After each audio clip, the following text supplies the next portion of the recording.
Welcome back to Confronting the Line. This is producer Tony. I wanted to just record a quick introduction to this episode. Uh, so Brian and I have been friends for about 20 years, and it was a real honor to have him on the podcast to share his story. And I did want to let you all know that this episode was actually really hard for me to listen to. And I imagine for a lot of you, it'll also be difficult to hear some of what he talks about. Um, there are conversations here about combat situations that involve children during the War on Terror and Operation Enduring Freedom during the first push in 2002 under the Bush administration. So just keep that in mind. Take your time with watching the episode. Make sure you're taking care of yourself. Watch it in pieces if you have to. I think it's worthwhile to sit through. I broke the episode up into two pieces. So part one is really more about like his story about going to war. And then the second part, we're going to talk about the impact of PTSD and the work with transformational technology and how and dealing with that. I am really happy with how the episode turned out. So, enjoy.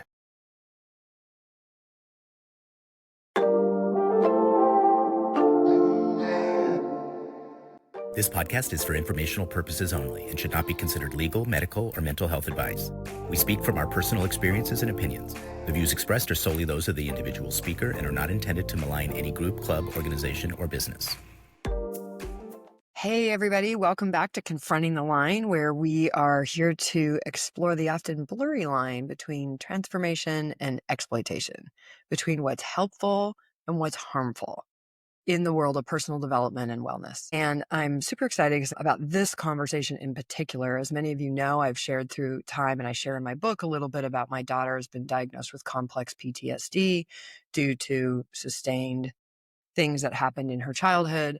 And that's in no small part why we're here talking today, because that was something that I had to really address. Like, some really awful things happened to her while I was off transforming the world, and had a literally lifelong impact on her and the life that she gets to live. So the other thing it's done is it's had me become a very armchair. I feel like I'm a armchair as lived, as we used to say, master's degree in trauma, and I'm working hard learning more since my book came out, particularly about trauma and trauma recovery, as literally hundreds of staff and program leaders from the organization that I used to work for have come to me and expressed impacts, long-term negative impacts, and in some cases have been diagnosed themselves with complex trauma, totally always in part to their participation, but definitely their participation exacerbated that in a lot of ways. So I'm excited to talk with our guest today, Brian Arbor. Brian has been a part of our book club,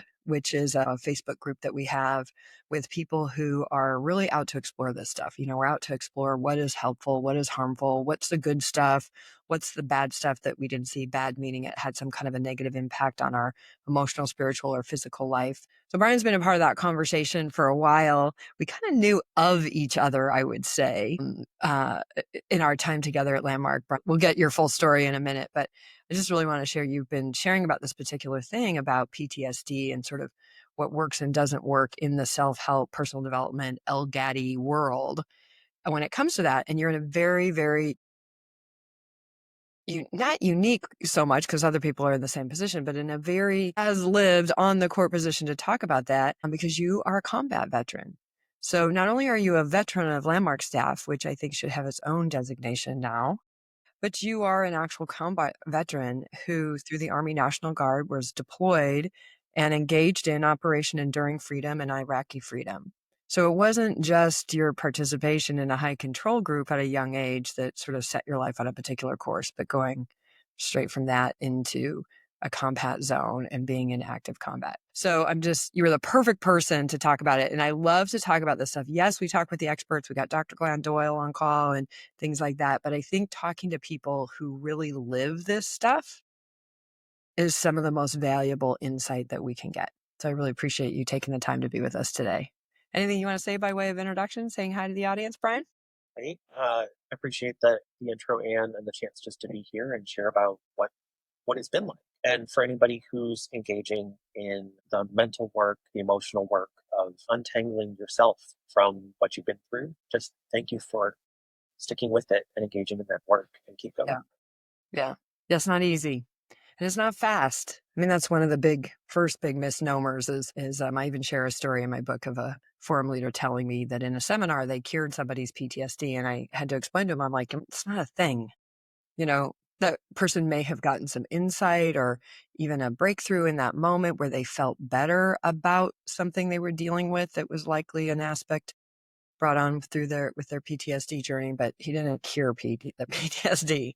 So, but that is how a lot of self-help people talk and how they think. Like they really do believe it. I want to be clear. Like, I actually think some of the most exploited people are the practitioners, teachers, and coaches.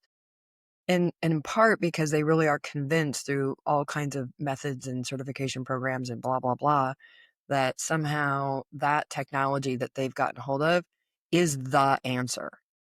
And if I have learned anything in this journey, it is there is no the answer.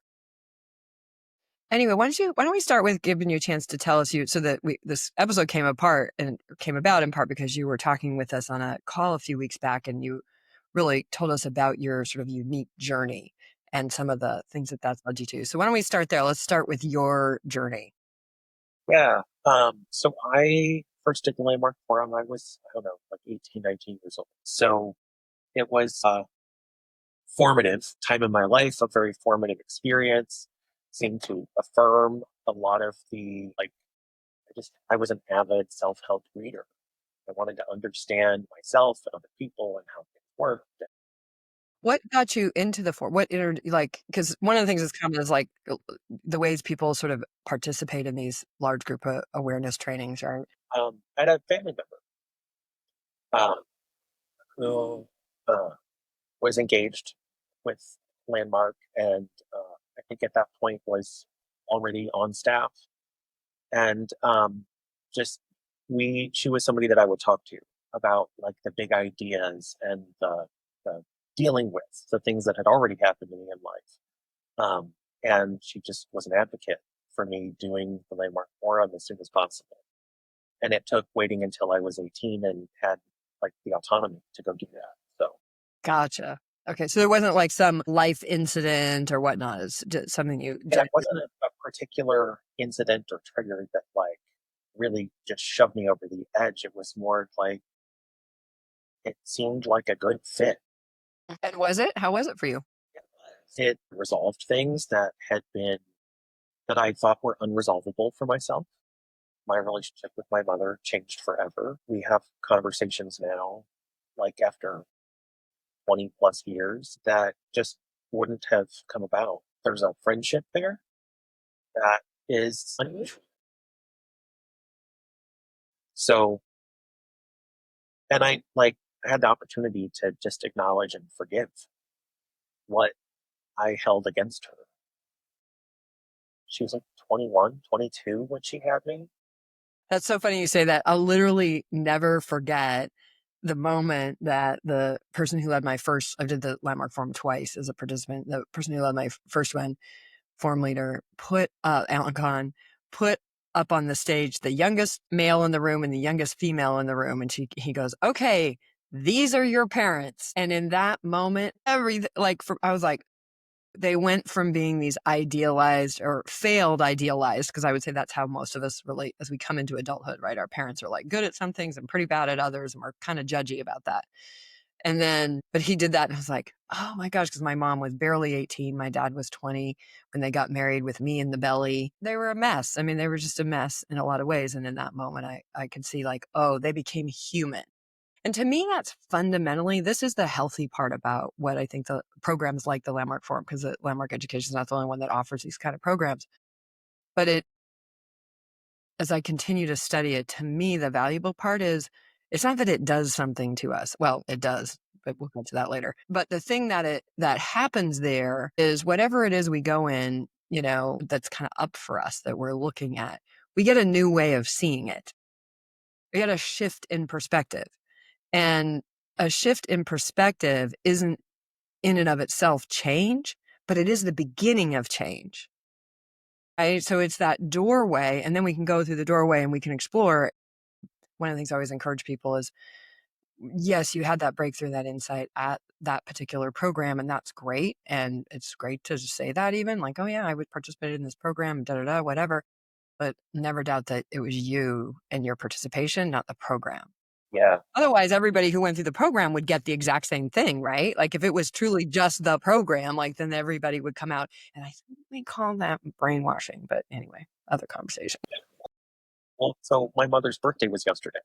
So I call and I still do that thing that I learned how to do 20 plus years ago in the Landmark Forum. I love it. And I'm 42, turning 43 this year. And I am now the age my mom was when I shipped off to war. Wow. So like she was shocked. She was like, wow, I never thought about that. Mm-hmm. Crazy. It was like, so I'm over here imagining I now have a 19, 20-year-old kid who's going off into a war zone. And what would it be like to be that human being? Mm-hmm. Like, how would I cope? What would it be like for me to be in those shoes? Right? So as I continue to look, like I'm constantly enriching my relationship with my mom. And that really began in the Landmark Forum. I just kind of decided I wanted to be happy more than I wanted to hold someone else responsible Mm-hmm. for everything that was wrong in my life. Right. And that's another part of transitioning into adulthood, right? Like it stops all being somebody else's problem. So we had that conversation, and like a lot's been bubbling up. I landed in the book discussion right at the right time in my life. I just completed like 5 to 6 months cognitive processing therapy cycle with the VA.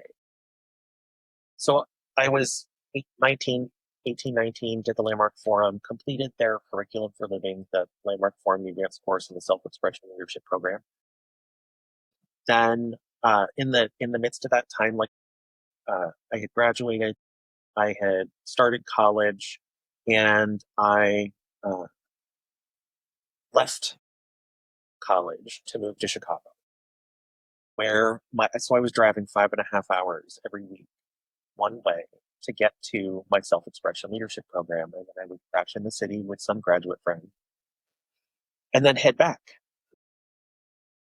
So I moved to Chicago partly for a new relationship, partly so I could be closer to the center.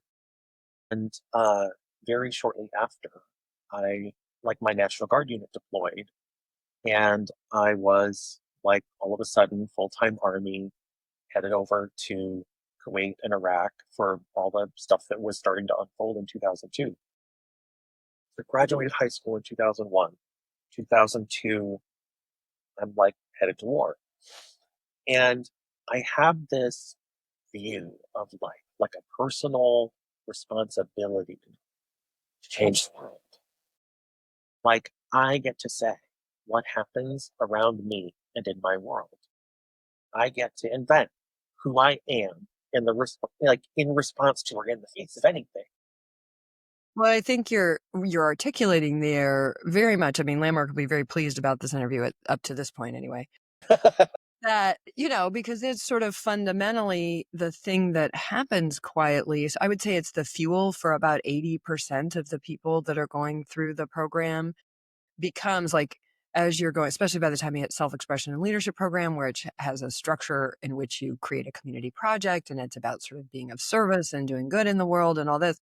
So if you have that kind of empathy and compassion and you want to be somebody who makes your life matter, like they play on that. They count on that a big time, big time. And I think that goes all the way back to when Werner's, registrations were lagging in the EST days, which is the foundation. Werner kind of hit upon these, like he meets Buckminster Fuller, and he hits on this thing where if you just bring in an altruistic mission that's positive, you can bring in a lot of people. And they did that a lot through the initiation of the Hunger Project, which I always say it's an organization I support today. I love what it's become.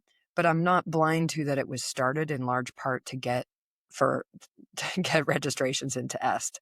Because if you got people out there going like, hey, making these big, bold declarations, we can end hunger. I think it was by 1998 they were going to end hunger.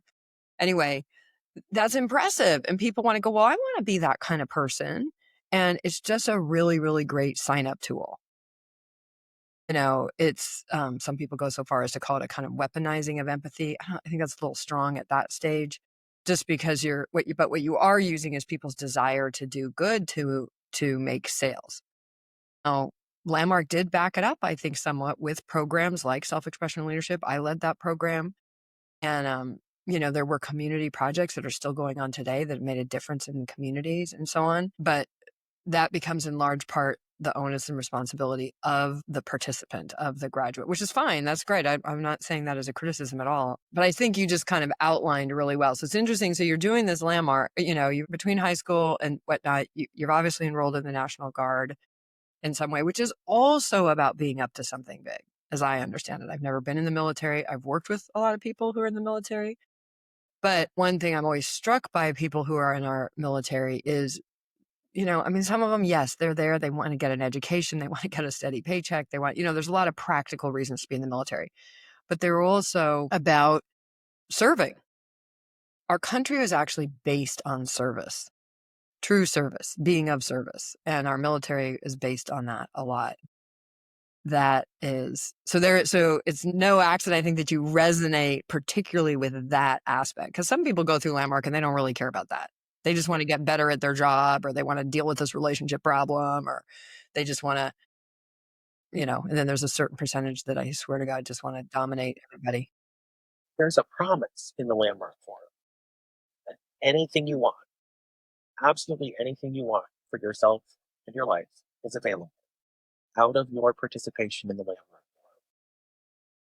So I walked in with an impossible prove it. My prove it was my relationship with my mom. Gotcha. And like partway through day 2, I saw it's a two-sided relationship. I saw what I was doing and what I was like actively holding against her and unwilling to let go of.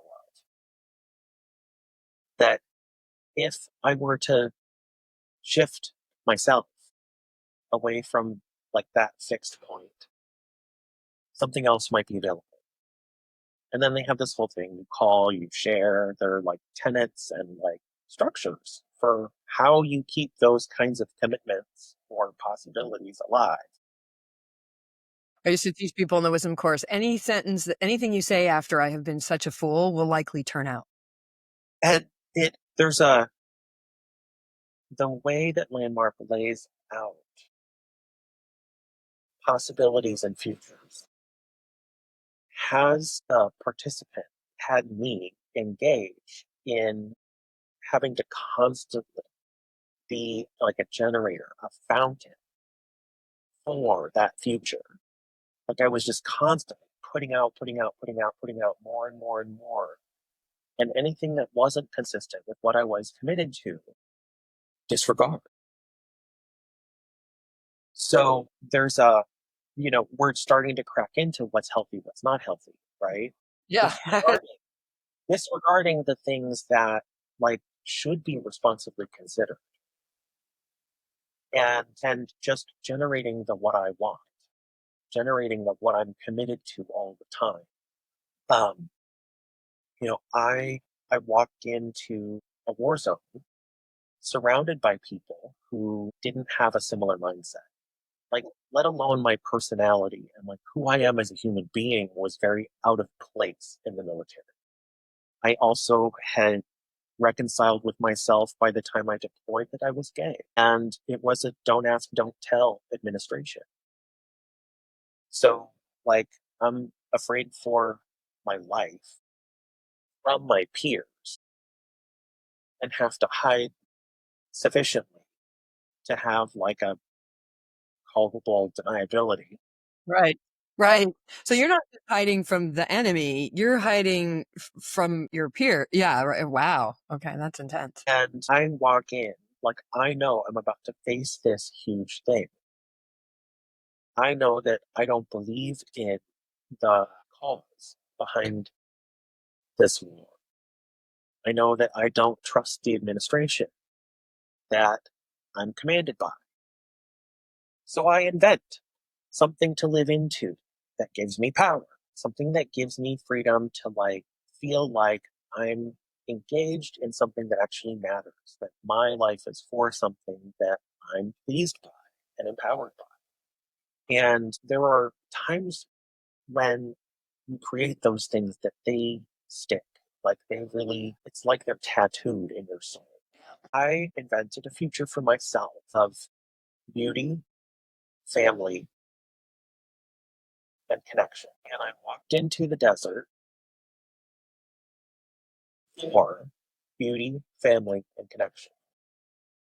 I carried a rifle and followed orders for beauty, family, and connection. And I put myself in service of that future. And part of what happens in that scenario is I like looking back, right? I disassociate from where I am, from what I'm in service to. And it's not like those things become invisible. I know they're there. I feel them. Right. And I am constantly, if I were going to use kind of base level words, I'm constantly at war, not only in the war, but with the reality that I'm surrounded. Gotcha. Right. Because you're kind of creating this screen, as it were, something, would you say beauty, community, family, right? Beauty. Beauty, family, community. So that's really interesting. I saw a post. I put it up in our Facebook group, actually. There was a post the other day where somebody was talking about this whole thing, or maybe a book I'm reading. I'm reading John Atack's Opening Our Minds right now, and it's blowing my mind. But anyway, this whole idea, which is very, very fundamental, certainly to Landmark's lexicon, and I would assert many others, its counterparts, LifeSpring and Context and blah, blah, blah, whatever. And there's lots of different pop-ups. And now this has invaded personal coaching too. But this idea that we're living in the future, right? So whatever future we're living into. So the thought is whatever future we're living into is giving our actions in the moment, right? Kind of good. And there's some good applications for that. I still actually would teach that in certain situations under circumstances with a limited kind of use. But that's said this in this article or meme or whatever I read the other day too, but it said, but the problem is life is happening now. And that's interesting the way you're kind of pointing out to the sort of disassociation or cognitive dissonance that creates, and we know the human brain is not great with cognitive dissonance. We do all kinds of things to ourselves when the reality this reality and this reality don't seem to match, we get a little, quite honestly, nutty. And disassociation is the first step of kind of psychologically defending. Yeah. The other piece in the background of all that is in the Landmark Forum, nothing's the truth, just try it on. But what you really get left with is something that's like the truth. Yes, right. That who you are is your word, and that's it. Yeah, there's nothing. This is one of my big gripes with this model. And yeah, there's nothing else. The circumstances, the situation, the other people. That's part of why this movement is called, the Human Potential Movement, is now known as the Me Movement. And I love John Atack says this really funny thing about, imagine if all, 10 billion people on the planet, however many it is right now, but if it really was true that we all create our own reality and our own results and our own circumstances, it's kind of like the MLM thing. If you go 13 people out in an MLM, you've exceeded the population of the planet.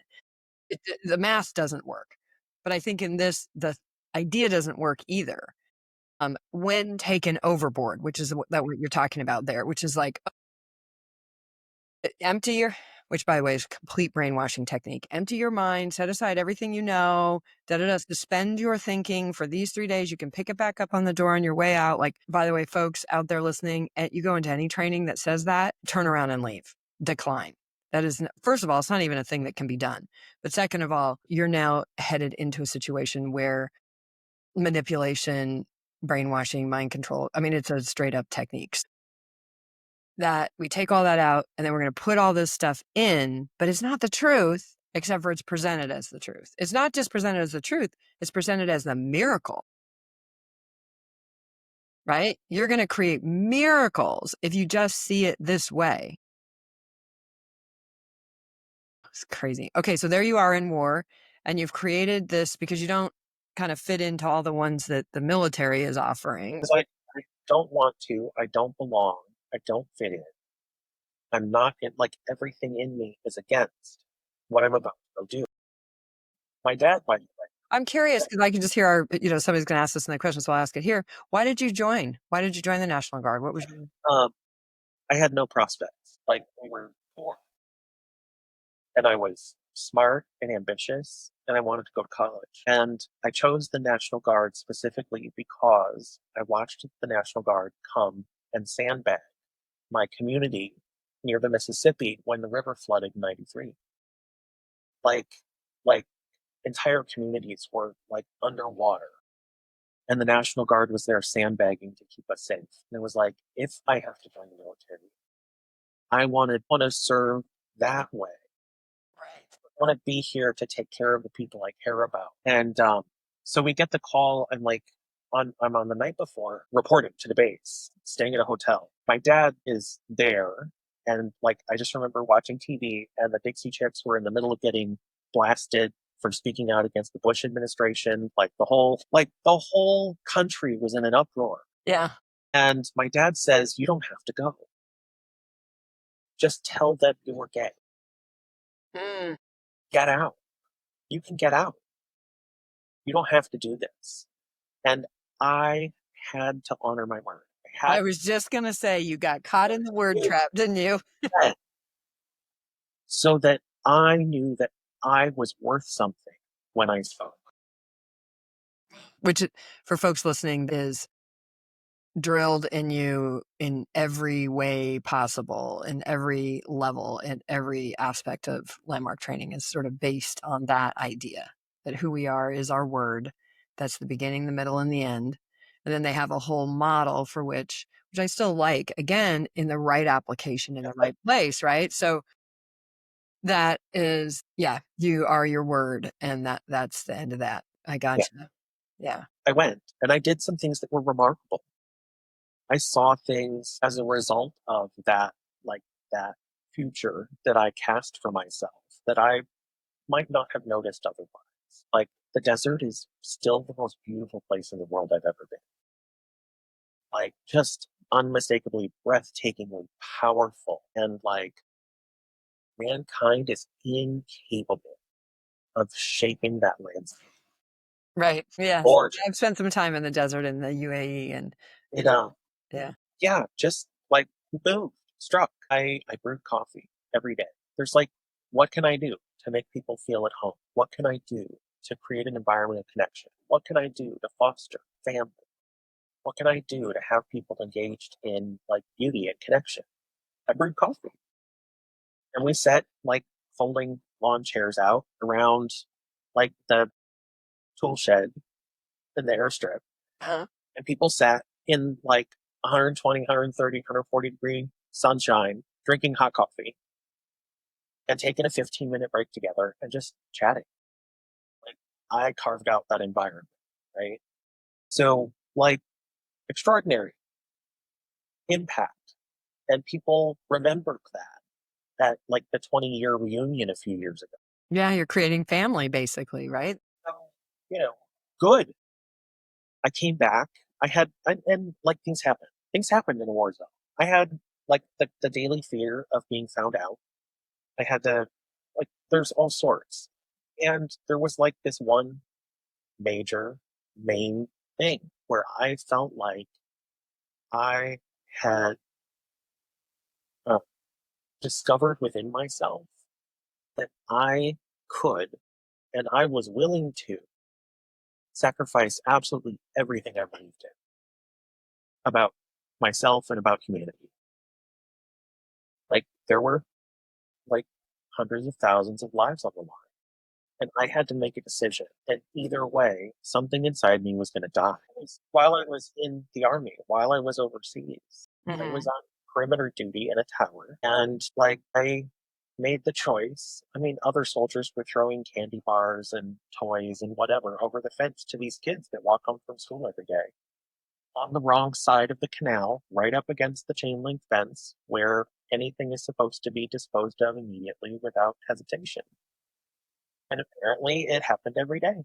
And these kids begged for stuff, and like, I like to follow the rules because I'm a freaking soldier in a war zone, and like, rules have consequences. But this kid asked for water because the baby was sick and they didn't have clean water.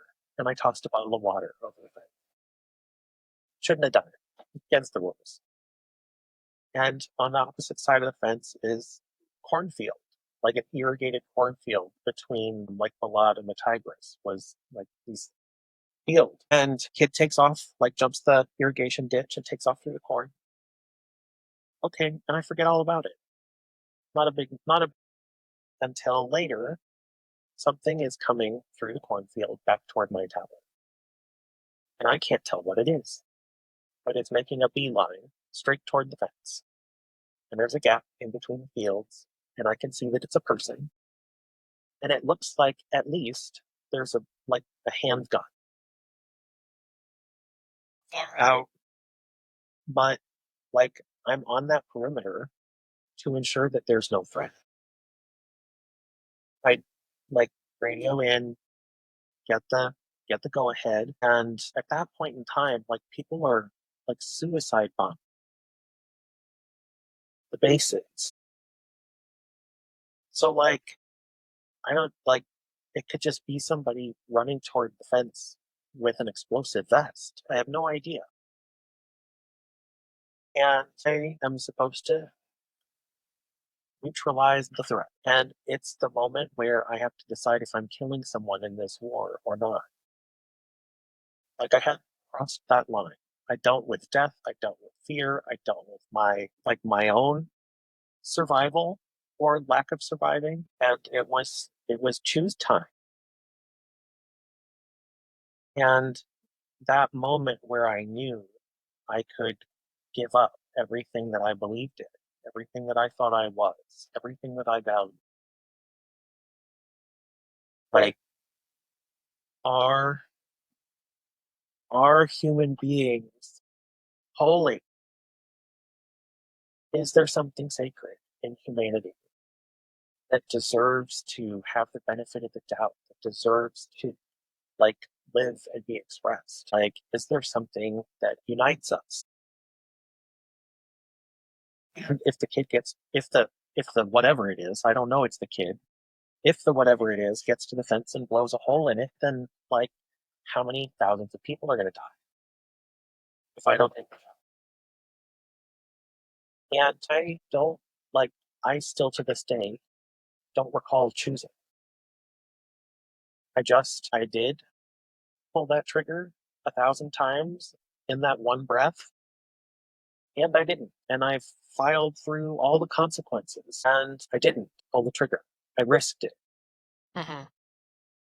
And what came out of the cornfield about 15 feet from the fence was the same kid. Mm.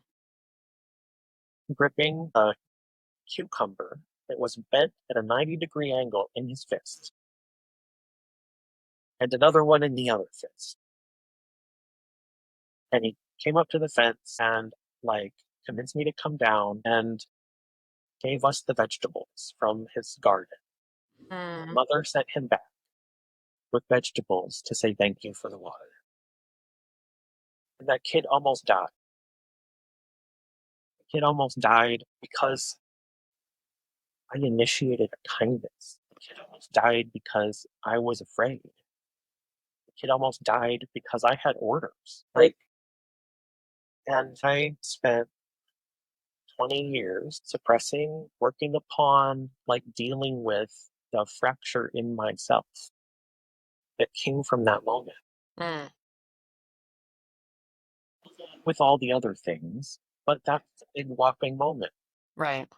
Right. where something I couldn't repair or reconcile happened. Mhm. It's like you And chose your heart in that moment. And I mean, not chose like in this conscious way, but like you went with your instinct, with your heart, with something, that told you not to pull that trigger. But well, and like the experience of it, they're just, I wasn't there. Mm, mm. It was all I had to do was breathe out. And I didn't know if my finger was going to squeeze the trigger when I breathed out or if it wasn't. And it did. And like, I wasn't going to miss that shot. So there's, and like held up against, who I am is my word.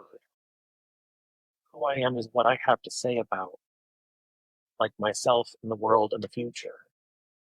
And here I am in this situation. Like, if I kill that kid, I'm protecting everyone on this base. Am I going to risk everybody on this base because I have some values or I've made up some future about like beauty and family and connection? Am I going to stand for that or am I going to protect who I'm sworn to protect? Mm. And you Like feel like that, that was the choice that you were it was it grappling, was a, whether recognized or not, but it was one of many layers of that choice. But that layer in that moment existed is ridiculous. My identity as a person, like my ability to recognize and honor myself and my sense of like my absolute sense of worth was at risk because of that juxtaposition. It was unnecessary. That level of who I am is my worth, that way that I related to myself was so built inside the landmark ideology that no matter which choice I made, I violated my word. gotcha.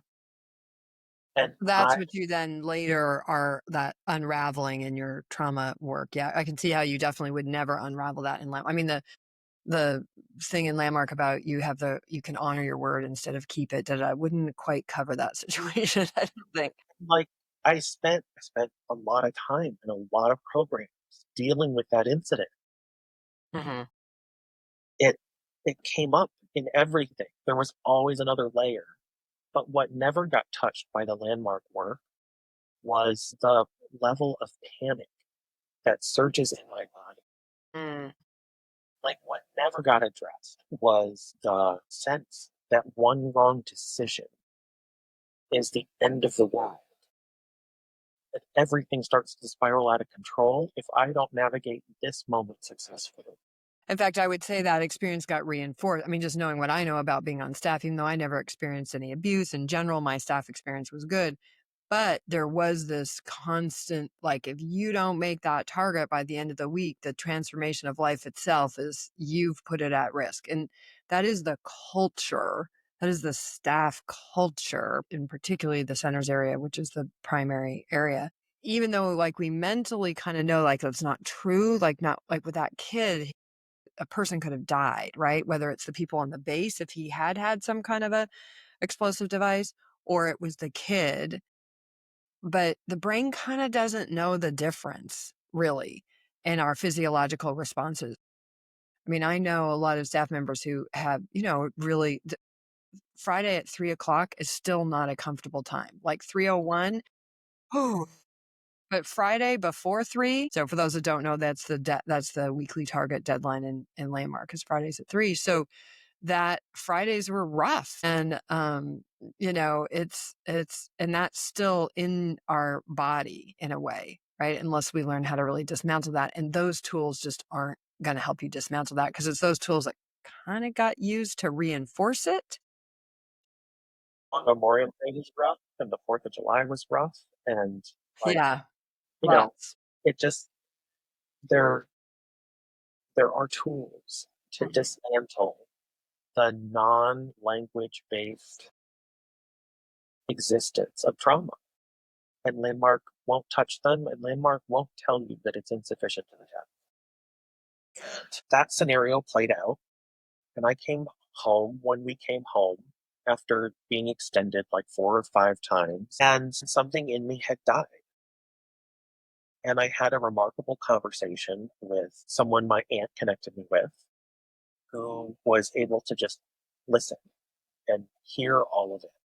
The kinds of things that I couldn't say to people because everyone was all fired up about how good of a patriot they were. And a lot of the burden of that disappeared. Like I wasn't alone in it anymore.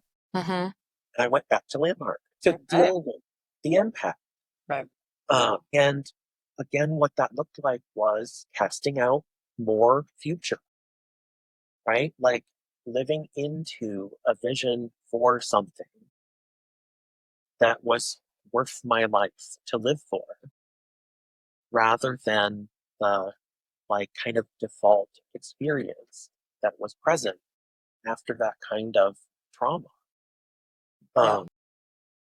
This is an important piece you're talking about, which is because I've come to see that. I mean, I learned that way of thinking from the future, thinking from an invented future, all that. I mean, it's just ingrained in me. It actually still is.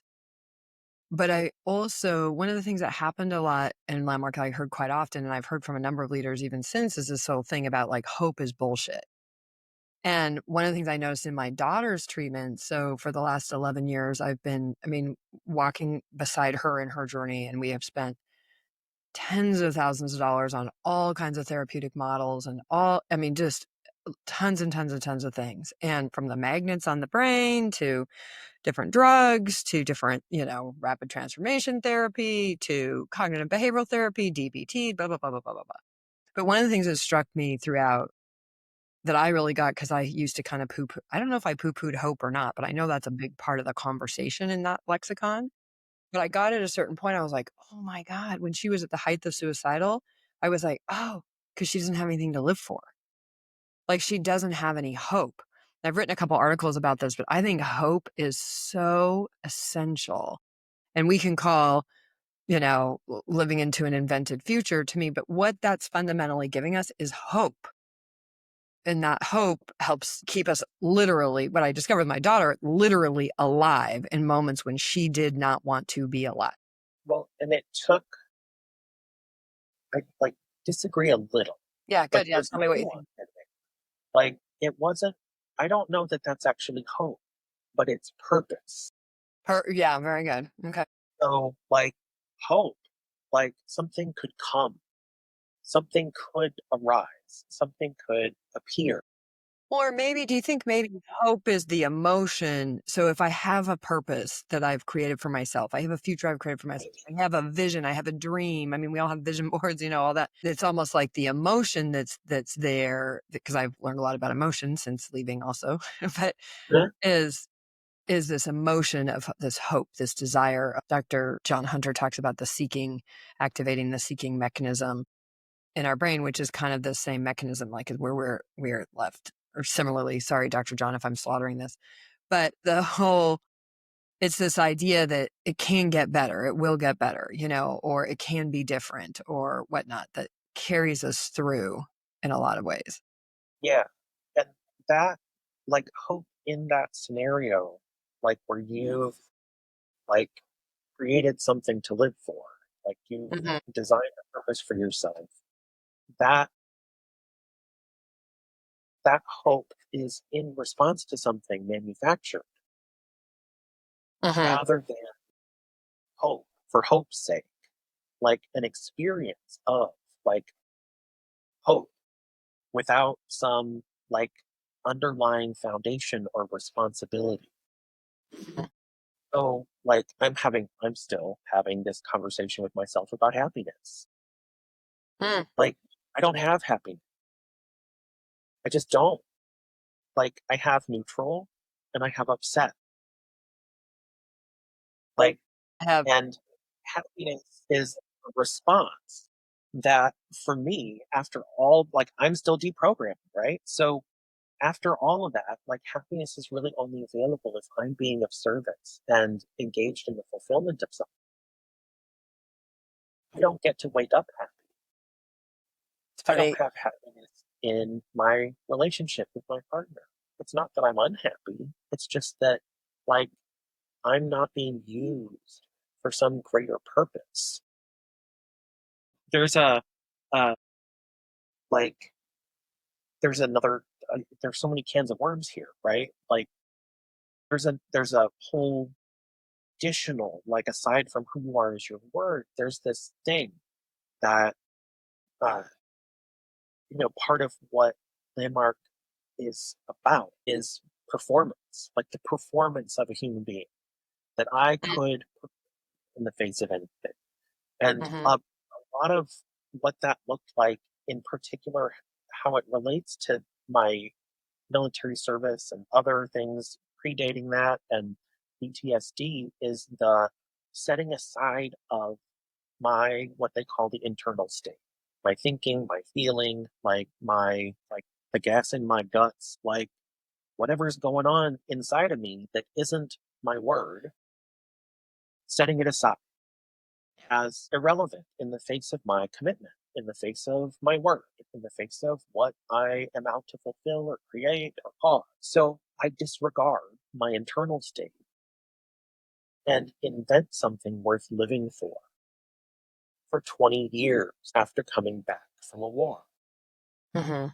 And I I did Well, testing with so it. far, Brian, that sounds pretty good.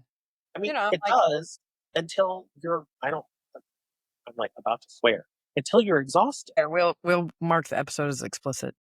until you're fucking exhausted. Like Yeah, see, 20 that's years the later, thing. I'm like depressed and I'm tired and I just don't, it's like, I don't want to get up and deal with the daily drama of my life and have to invent and create and generate what's worth living for. I'm tired of generating what's worth living for. I'm Well, tired of having the internal state that I have to set aside because it's so heavy at this point. but see, I think that's part of it here. Do you think maybe, because as I've learned more about when I left Landmark, I started immediately doing other teachings and trainings and things, but I really focused on things that were like looking at what's going on with me below the neck. That's why I used to joke. I want to find out what's going on below the neck because everything in Landmark lexicon, not everything in the wisdom, we looked a tiny, teeny bit at your structural conversations and whatnot, but for the most part, everything in these kinds of trainings is all about the mind. It is literally mind over matter, like taken to the nth degree. And to me, it occurs now, like I now understand it takes enormous energy to ignore, to suppress, to push down, like enormous energy. And I can hardly imagine like being in a war zone, what that must be, because you've got to ignore like that you could be hit by a rocket. You got to, you know what I mean? Like you can't, there's a lot that you're screening out, I would imagine. And so now if we extrapolate that into everyday life, yeah. And I think a lot of people can resonate with that right now. Cause I know I jokingly say I'm watching the news like I watch an eclipse now. Cause my nervous system can only handle so much. I'm like, "Ah." So, but the problem for me always with this idea that what was going on with me internally, which is the language used in Landmark, was something to put aside, to ignore, has been particularly dangerous, actually. But also, I really resonate with what you're saying about exhausting, because it's exhausting because it's not really true that mind can operate over matter. It really is not. I cannot. Remember, we used to say, you're going to, if you do the Landmark work, and I think this was mostly around the leadership course, where did we use this enrollment line that you'll be a kind of person who says chair and chair falls out of your mouth? We were literally telling people that they were going to have such power with reality as it is by the tool of their word that they would be able to create reality. Well, that's true if you disassociate enough. So you're using all these tools. So you come back from war. I'm going to see if I'm tracking this correctly. And wait, I have to do a little bit of a sidebar on your happiness thing. So I have an assignment for you. If you haven't watched it, one of my all-time favorite movies is Hector and the Search for Happiness. I've seen it like 5 or 6 times. And when we were in the midst of the COVID pandemic, I was participating in some study, and we had I had his app. And you were supposed to get on the app 2 or 3 times a day. And it had like 15, 16 kind of experiences, sad, angry, emotions, right? And you would slide the thing like, how much did you experience that in this day? And that I did that for like 3 years. And it was I learned a lot about how to actually tune into my emotional set and use that as a kind of an aspect of who I am, a warning system. Like there's information in whatever's arising, whatever's going on with us internally has a bunch of really good information for us. Some bad information, but also good information. But anyway, I would always get to the one on happiness and I would get so angry because I'm like, how the fuck do I know? Let's see, my businesses are shut down. I'm scared to death about finances. I'm blah, blah, blah. Like, how do I? And I would like fight with this app because it would make me every day, 2 or 3 times a day, say whether I was happy or not. And I was so like, I don't know. How do I know if I'm happy? Like somebody give me the measure that, anyway, it was hilarious. I mean, now it's hilarious because I was just so silly with it, but it was crazy anyway. And I watched this movie partway through and whatnot. And now, we all get to say what happiness is. And I have a different relationship to happiness. And I have it more like something that shows up. It comes and goes. It ebbs and flows. It's here when it's here and it's not when it's not. And that's that. I no longer fight with the app about that. But anyway, sorry, I had to bring that because it was just so funny. You brought up happiness. 2 years of fighting with happiness because I'm like, I don't know. How do I know? But I do think it's in part maybe a little bit what you were saying, because also during the pandemic for me is where I began deconstructing my 25 years of, being deeply embedded in the culture of Landmark, not just because I worked there and I taught there and I was a leader there, but from the time I did the Landmark Forum at roughly 26 years old, I pretty much, that's what I did. I mean, I didn't do anything else. I went to church sometimes, read some books, mostly because I was in the wisdom area and they actually encouraged us to do that. So I never did make it through Foucault, but but that was it. Like I was living my life from those ideas and those distinctions, which is a mandate when you're a leader and a staff member for sure. You have to, but it's also the only thing that's practical because you're working so much, so long. Your entire community is that. Like it becomes high control in a different way than how most people think of. People think when we say that, it means like somebody had bars on the doors. No. That's not how high control environments work, actually. That's prison, that's jailing, that's kidnapping. So that's not that. High control environments use coercive control, use groupthink, use literal brainwashing techniques, like to have people voluntarily stay and do the things that are generally, while somewhat can be helpful to the individual, but are generally in service of the enterprise, of the organization, of the business, not of that person. And that's an exchange that we are very indoctrinated in as a society. I mean, it starts in school and goes through our work environments and whatnot. So when you come across a seminar group that's saying like, oh, hey, do this. But pretty soon when that's all you're doing, and that happens slowly, you don't notice that that's all you're doing. And you can't think outside of that set.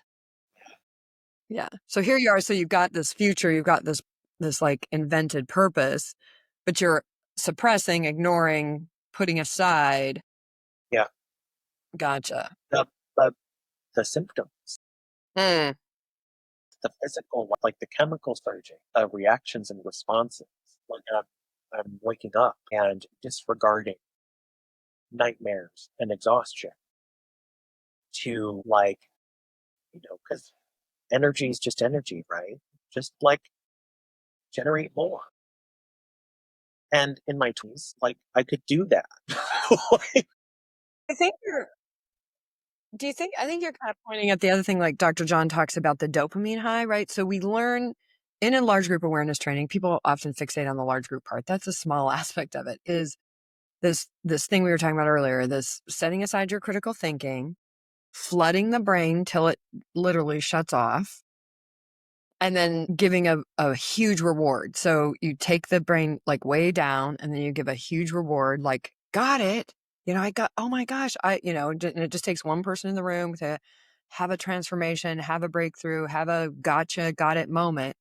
And then the group will, then everybody starts doing that. But what his hypothesis points to is there's a flooding of dopamine that's happening in the brain. There's this like high. Well, then we get addicted to that. And I do not know a former staff member who has not had some degree of autoimmune disease or adrenal fatigue or burnout at the most. And I think when I started hearing Dr. Hunter talk, I was like, oh, it's because we're amping ourselves up on adrenaline and dopamine all the time. Because your brain starts, that's possibility. Possibility and purpose means that you're like on this high, you're in a hypomanic state, really. And we can manufacture that. That's John's hypothesis, that it isn't just a matter of how our brain chemistry happens to be, where we can literally manufacture that. And that's what large group awareness trainings, that's the danger of them fundamentally, is that they are training your brain and you to manufacture this kind of dopamine high, hypomanic state, and it feels good. Tony, our producer, refers to it as chasing the dragon, right? Like the addiction term. And I love that term because that's exactly what it's like.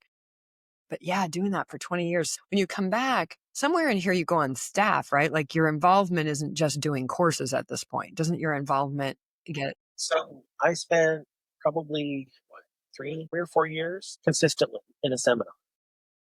Like Okay. the upside of the group thing is they have some other experience of me than the one that I have. Right? They get to it's a safe, the experience is it's a safe place to express. Mm-hmm. So there are a group of people that I meet with every week in the seminar, and then we meet outside the seminar to assess and like do our assignments and stuff. I build a community of people who can like hold like the level of my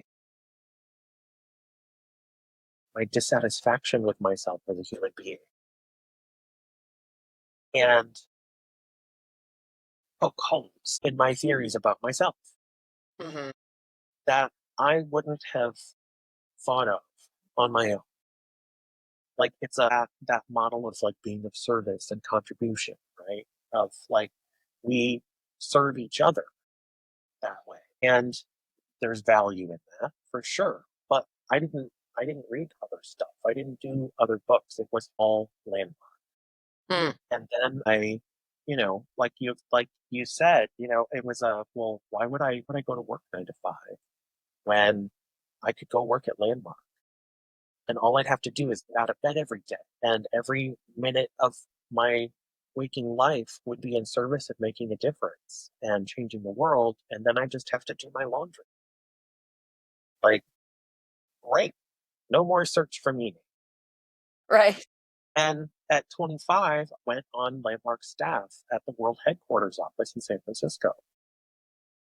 And I like this is like the ridiculous bit. They paid my relocation. I moved to San Francisco in 2008 for an annual salary of $32,000. My God. Are you the one, are you the one who said in our group one time that you actually had just gotten an offer from Wells Fargo Bank or something too? Like you turned down some big job. Was that you? Well, yeah. I've heard that story a few times, so I don't know if it came from you or other. I mean, not specifically Well, Wells Fargo. yeah. While I was working at Landmark, so after a year, and I moved to be a receptionist. Like that was it. I like upended everything and moved to San Francisco to be a receptionist at Landmark World Headquarters. You're in San Francisco, one of the most expensive cities to live in, and $32,000 a year. Yep. And like I roomed with producer Tony, and until I found a place of my own, and that place of my own was a bedroom and like a duplex with like 5 other people. I just like made it work.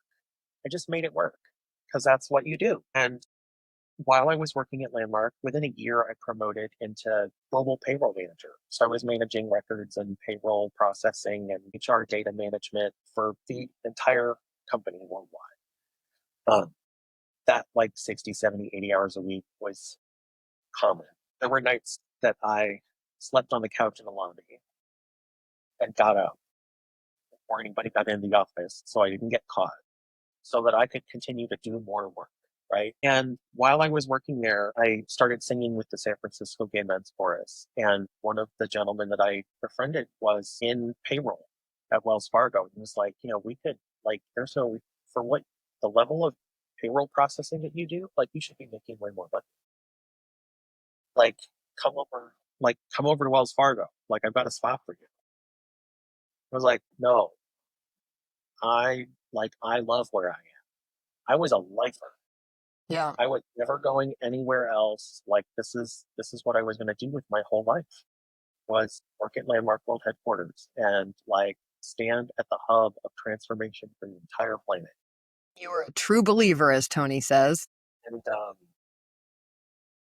you know, things happened, and I got out, and but it's hard being a staff member. It's hard having your personal, like, my personality was up for revision as a staff member. If Well, I had a that's worth talking about for a minute too, because this is a thing. If you have not gone on staff or gone into leadership in a group like this, it's really hard to understand. And we can see that from the way some people interact with our conversations in the Facebook group. But they're like, but why didn't you just leave? But why didn't you tell them you couldn't work that many hours? Why didn't like, or whatever, right? And there's countless lawsuits. Like, we found all of these lawsuits now, and almost most of them are employment lawsuits. By the way, I just looked up, in 2009, San Francisco's median household income was approximately $70,247. So when we make the comment, folks, that people in these groups, and this group particularly, were paid under market value, like, that's true. Now, we could go into what was receptionist paid and like that, but I promise you it's going to be a livable wage. And it's hard to work for a company that's all about a world that works for everyone, with no one and nothing left out, except for all the people who work for the company can't function in their lives. I mean, they can't support themselves without coming together in big groups and doing pretty extraordinary things. Anyway, but this whole thing that you're saying about, it's the purpose, it's the supplanted purpose that keeps you there. And in the process of, before you get there, you've sort of exported your life purpose. It's not Brian's purpose anymore. And there is a whole thing on staff. That's what it means to be a staff member. A staff member in this culture is a distinction. It is somebody who has said themselves to be accountable for the future of the enterprise fulfilled. It is very akin to a nun who takes a vow of poverty to be, she's not just doing the church works, she is being the church, or he, because they have male. yeah, Any company or organization, and there are other companies that aren't personal development growth companies that actually try to play on this a lot. Like, you are the company, and it's a kind of supplanting of your own identity with the group identity. So in this case, it happens to be a company. It could be a party. We have the same thing going on with our political parties. It can be communism, it can be capitalism, it can be like whatever, but you're filling in with a kind of ideology or doctrine and saying, okay, that's who I am. And but it's just, there's something particularly hypocritical about it in an organization that's supposedly about you being your truest self. So you can be your truest self unless you're a program leader, a staff member, and then you need to be what we say that is. except I took the job.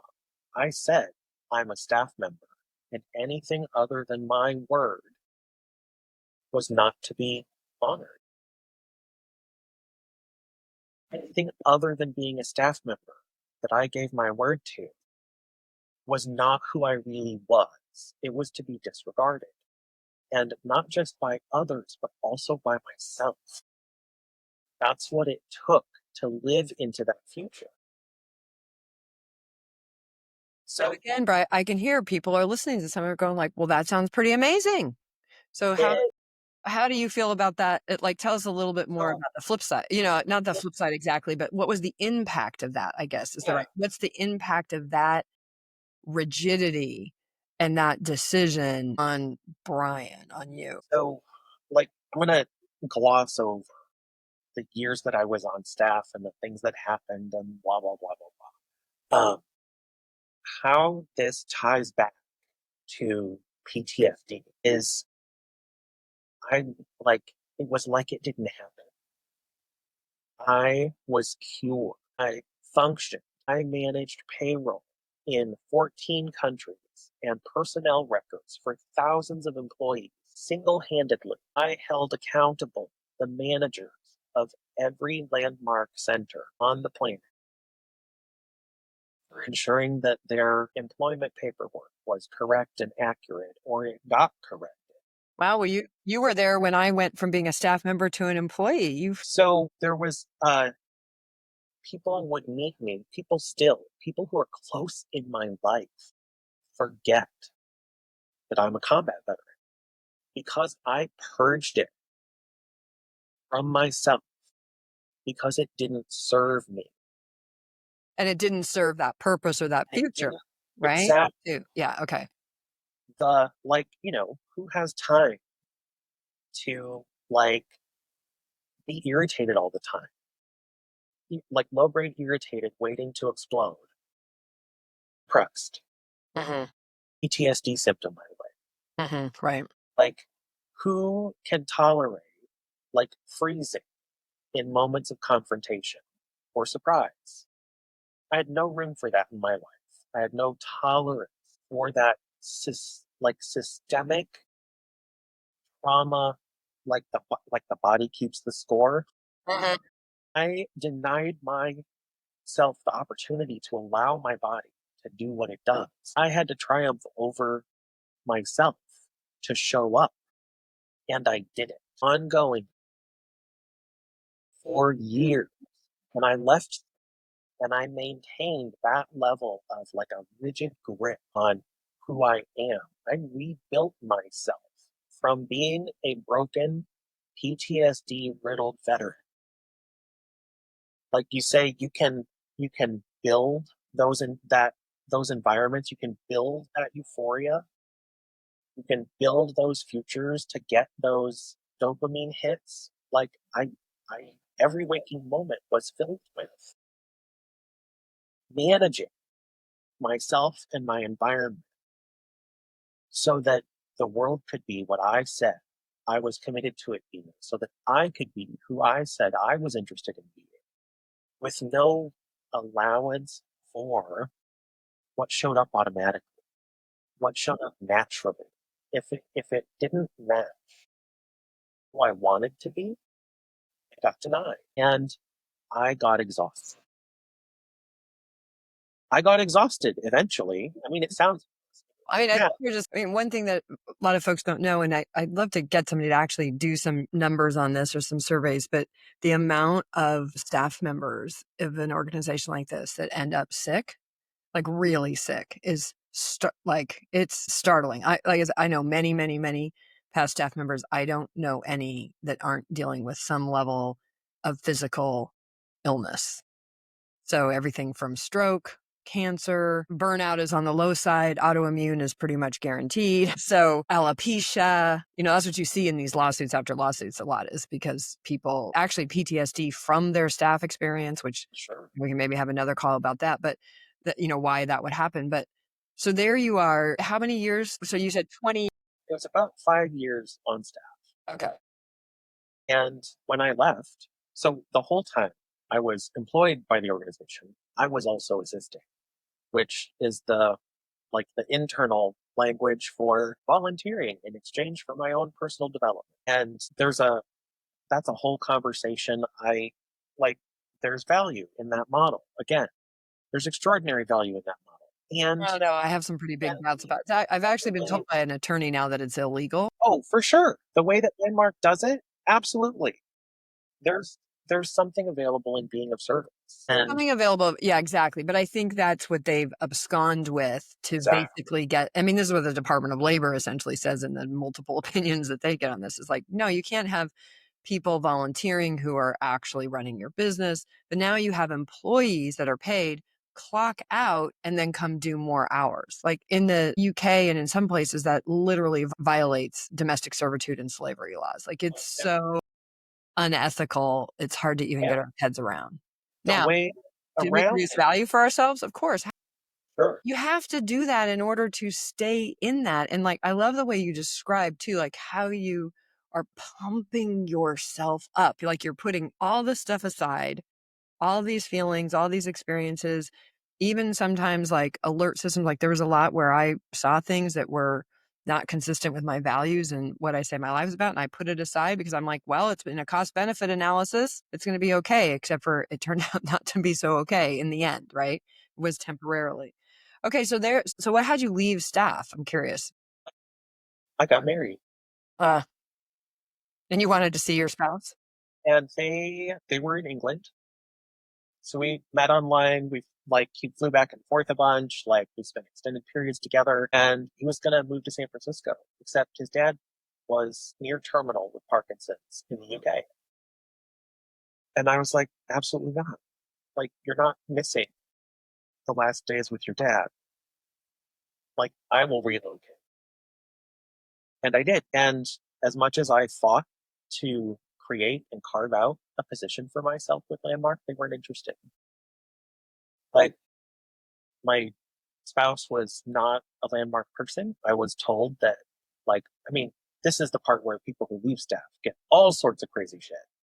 Like, you can't have your transformation and be in a relationship with people who aren't transformed. It's not possible. Like, I can't have this relationship if I want to. And Can we just say how insane that is, though? Where the whole you guys, you got to get the total cognitive dissonance here, because the whole promise of the program is one of the major areas that they promise is you're going to have these incredible relationships. But the byline that they don't say till you're in is, as long as everybody in your life is doing the Landmark form and you're all just doing that. How is that not culty? Like, that is the very definite, it just makes me crazy. So, because you're not the first staff member that's, I've heard that a lot. Like, and I wouldn't know, I married my registration manager. So our whole wedding was a self-expression and leadership project. So we were kind of like golden, but I do remember saying to some friends of mine and stuff at a time, some of them that were even Landmark graduates, and they're like, how can we never spend time together anymore? How can we? I said, look, I got to just be honest with you. If I love you, I love hanging out with you, but the only way we're going to spend time together is if you come and volunteer on one of my teams, because I have no space for anything else. And, in my parenting, definitely, I was not there a lot for my kids and things like that. But it's just that I just want to underline, highlight, and circle that, because it gets said. And in the moment that it's said, you're kind of like, oh, well, that makes sense. But you don't realize that is literally a total opposite of what we say to people we're trying to register in the programs. So yeah, that's insane. All right. So you fall in love and you get married and I maintain assisting agreements. Mm-hmm. So at that point, I was accountable. Part of the first year I went on staff with Landmark was also my first time assisting at the Conference for Global Transformation, which is put on by the Wisdom Course area. All sorts of people come from all over the world and share the projects they're doing, the things they're doing to impact communities and make a difference in the world. There were keynote speakers from and basically to applaud Landmark as the source of all that. I used to run that. Yeah. And recently it's turned into plugging Landmark. But it is, dude, it all was. Talking like 2008. Yeah. There was a different culture then. It used to have some outside speakers and stuff in, and that got a little quashed. Then it became only outside speakers who were very successful Landmark people and whatnot. And then I stopped going. I mean, I used to go as a staff member because I was there. Yeah, I was a staff member. So I had an accountability role there. But then I continued. That was where I kind of continued to stay plugged in until one year I went and I put together, I'm a networker, connector, and I happened to know 3 people that were in positions in the world that they had a similar commitment and passion for transformation, being alive and real in the Middle East. And I hosted just a little wine cocktail thing with these 4 people to introduce them to each other, because they all had like pieces of resource that could be, and they could really support each other and work together and like really create something, maybe do something, create something. And I had just we did 2 being a leader courses, one in Abu Dhabi, one in Dubai. So I was like, oh, you guys all need to know each other because you all have the same commitment that you're passionate about, and you have unique and different positions. If you come together, you can create something really great. Sounds like something that you would be an obvious thing. We go to conferences to network, would be an obvious thing for, a conference is about global transformation. And anyway, I got in big trouble for that, and I was literally told that I could not do that and that was totally inappropriate. And I'm like, what the fuck? That's the only reason I come here, is to meet and network with people who are now out in the world using the work of Landmark, which I was still a true believer in at that point, putting it to work in the world. That was the point. That's what we were there for. And then I got in trouble for introducing people that were in this. And I was just like, okay, that was when I knew there was, plus the speakers had gotten more and more about Landmark. And I was like, no, this is fake.